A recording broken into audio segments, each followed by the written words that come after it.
Bonsoir à toutes et bonsoir à tous. Merci de nous rejoindre sur France 3 Bourgogne et sur France 3 Franche-Comté. Ce soir, pour le 18h30, on est à Francheville en Côte d'Or pour un sujet très polémique puisqu'on va parler des attaques de loups. Et ici à Francheville, eh bien, il y en a eu 2 en janvier dernier. On se trouve d'ailleurs sur l'exploitation qui a subi ces attaques. Le loup gagne du terrain dans la grande région et ça inquiète vraiment les éleveurs. On en parle dans quelques instants. Gwendoline Gégou, bonsoir. Bonsoir. Vous êtes de l'association Combactive pour la protection animale. Le loup, c'est une espèce protégée. J'imagine que son retour, ça vous fait plutôt plaisir, non? Oui, bien sûr, ça nous fait plaisir. Ça montre que la biodiversité s'améliore en Bourgogne-Franche-Comté. Et aussi, c'est un animal qui est très utile pour la biodiversité. Il permet la régulation, par exemple, des espèces sauvages comme le gibier, qui peut poser les plus gros gibiers, les animaux sauvages, qui peuvent poser des problèmes pour les agriculteurs. Et donc, aussi, ils ont une importance cruciale. Il faut que les éleveurs s'adaptent à la présence du loup, selon vous, aujourd'hui? Oui, tout à fait. Il y a plusieurs solutions, par exemple par la mise en place de grillages, par l'achat de chiens éduqués, spécialisés dans la protection des élevages. Il y a pas mal de solutions pour faire face aux attaques de loups qui permettent justement une bonne cohabitation entre les éleveurs et les loups. Justement, Emmanuel, comment vous réagissez par rapport à ça? On a été très surpris, nous, d'avoir cette attaque. Besançon, ville de 120 000 habitants, ça s'est passé à Pirey. Jusque-là, on avait des clôtures qui permettaient d'empêcher nos brebis d'aller chez le voisin. Aujourd'hui, il faut que ce soit des clôtures qui permettent de pouvoir continuer de mettre nos brebis au pré. Mais aujourd'hui, il faut faire avec le loup, aujourd'hui, comme dit madame. On est encore dans un pays où il y a des lois, on est bien obligé de les respecter. Si le loup est un animal protégé, on essaiera de vivre avec. Mais on s'est renseigné dans d'autres pays, on vit avec, mais les loups, on appelle ça des loups déviants. Ben, les loups déviants sont prélevés, comme on dit maintenant.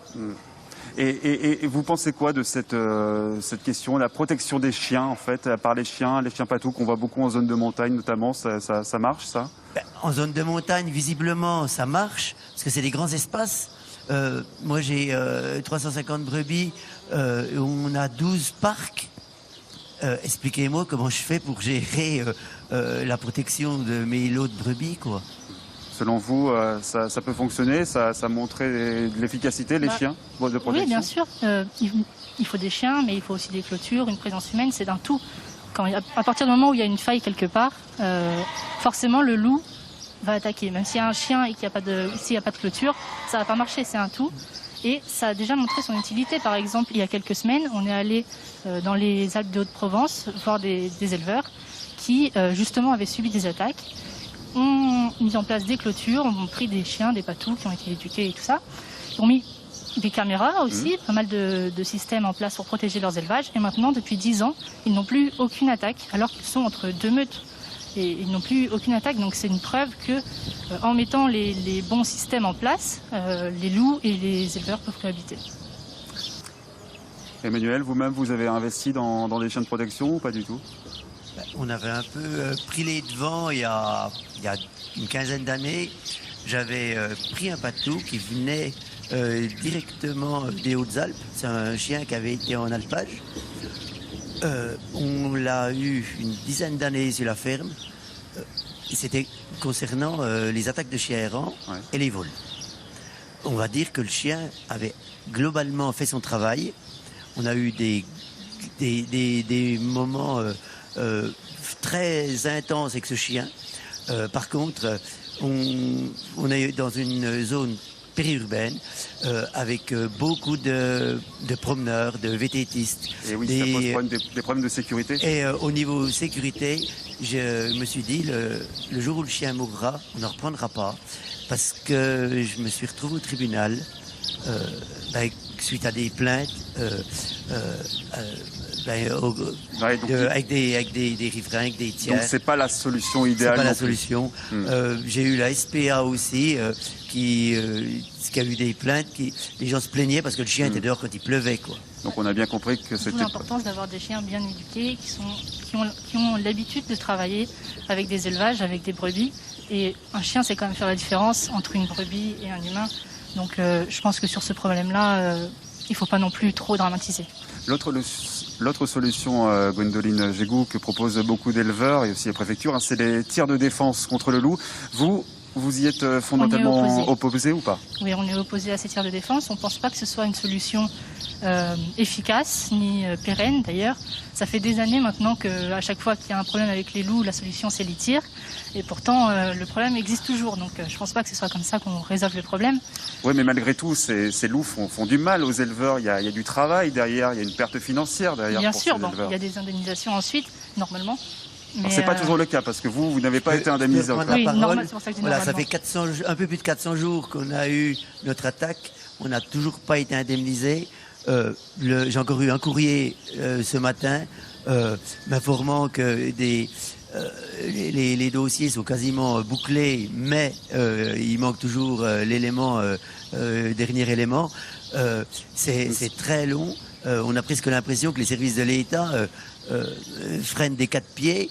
Et parfois... on va presque dire ni l'évidence, quoi. Mais est-ce que parfois vous vous sentez justement méprisé en tant qu'éleveur?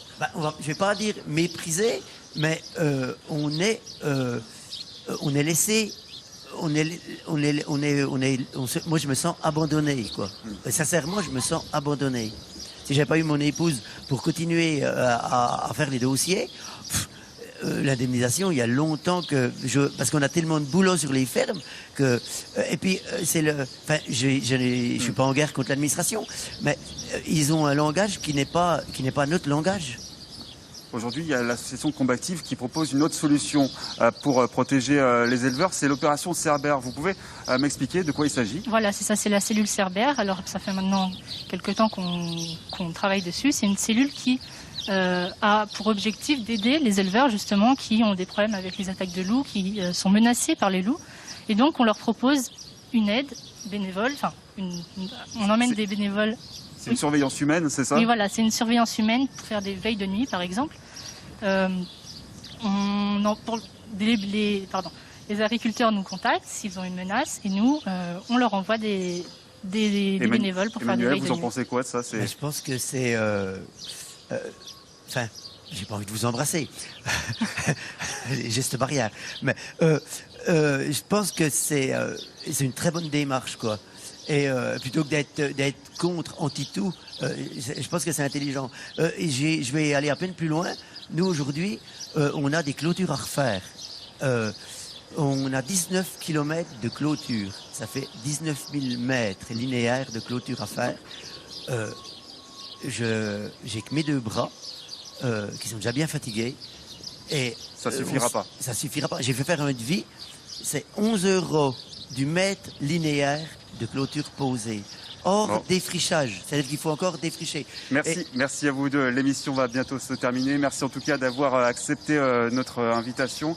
Je crois que ce soir, les téléspectateurs ont bien compris qu'il y avait un problème pour les éleveurs par rapport aux loups. Merci beaucoup, au revoir.